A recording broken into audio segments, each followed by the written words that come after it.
بسم اللہ الرحمن الرحیم۔ السلام علیکم۔ تعلیمی فلسفہ عمومی فلسفے کی ایک شاخ ہے۔ مزید برآں تعلیم بہت حد تک تعلیمی فلسفے پر منحصر ہے، جس کے تحت تعلیم کے مقاصد اور اہداف متعین کیے جاتے ہیں، جو رد عمل کے طور پر پڑھنے والے مضامین اور طریقہ تدریس پر اثر انداز ہوتے ہیں۔ اس لیے ضروری ہے کہ پہلے اپنے تعلیمی فلسفے کو واضح کرنا چاہیے اور بعد میں تعلیمی منصوبہ بندی کی طرف توجہ دینی چاہیے۔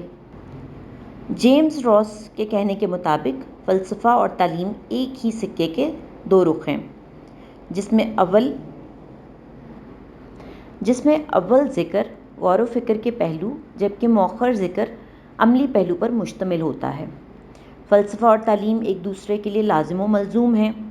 فلسفہ مقاصد اور اہداف کی تشکیل کے لیے تعلیم پر انحصار کرتا ہے، جبکہ تعلیم اپنی رہنمائی کے لیے فلسفہ پر انحصار کرتی ہے۔